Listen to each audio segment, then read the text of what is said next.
Assalamualaikum warahmatullahi wabarakatuh, sahabat Islam semuanya. Dari 83 juta jiwa penduduk negara Turki, ternyata 3 hingga 6 juta jiwa berasal dari etnis Sirkasya.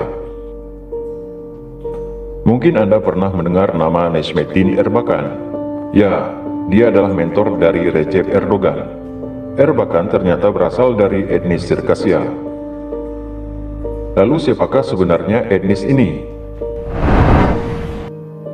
Sirkasya, Kirkasian, merupakan suatu kelompok etnis yang berasal dari Kaukasus Utara, tepatnya di wilayah bagian barat di tepi Laut Hitam. Pada akhir abad ke-16, mayoritas penduduk Sirkasya beragama Islam, Sunni. Etnis Sirkasya saat ini hanya identik dengan suku Adige, Kabardin, dan Cherkes.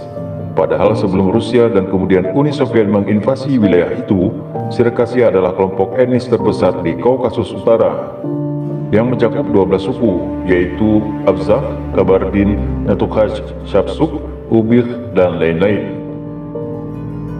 Wilayah Sirkasya ini pada kurun abad ke-16 hingga awal abad ke-20 begitu terkenal di Eropa karena kecantikan paras para wanitanya. Banyak pujangga Eropa Barat seperti Voltaire dan Mark Twain menyanjung kecantikan wanita Sirkasya.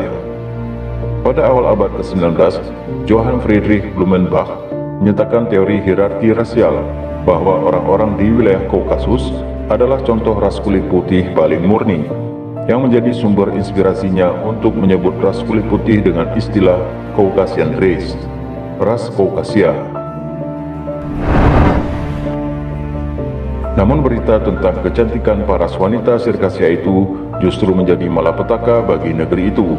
Para wanita Sirkasya kemudian diburu untuk menjadi budak dan harem oleh emporium di sekitarnya, seperti Georgia, dinasti Syiah Qajar, kemudian dinasti Syiah Safawi, Rusia, termasuk juga Utsmani. Citra wanita Sirkasya kemudian naik derajatnya ketika sebagian dari mereka menjadi istri dari beberapa Sultan Turki Utsmani, Ottoman, dan juga Raja-Raja Mesir. Kekaisaran Rusia di bawah Tsar Alexander II kemudian menginvasi wilayah Kaukasus pada abad ke-19, dipimpin oleh Jenderal Nikolai Yevdokimov, sehingga pecahlah perang Russo-Kaukasus, sebuah perang yang sebenarnya tak berimbang. Rusia sebagai bangsa Slavik memandang penduduk Kaukasus sebagai bangsa Turki karena identik sebagai Muslim.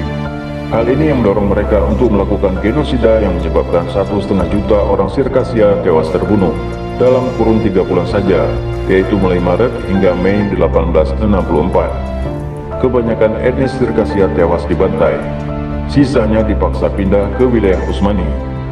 Hanya 10% etnis Sirkasya yang tetap tinggal di Kaukasus Utara, itu pun mayoritas beragama Kristen Ortodoks. Saat ini hanya Georgia satu-satunya negara yang mengakui adanya peristiwa genosida Sirkasya ini. Republik Federasi Rusia sendiri menyatakan hanya ada 400.000 korban. Itu pun kematian mereka disebabkan peperangan, bukan karena genosida. Menurut peneliti sejarah Timur Dekat, Near East, Katarina Shrak, alasan utama pemerintah Rusia tidak mau mengakui genosida Sirkasya tentu saja bersifat politis.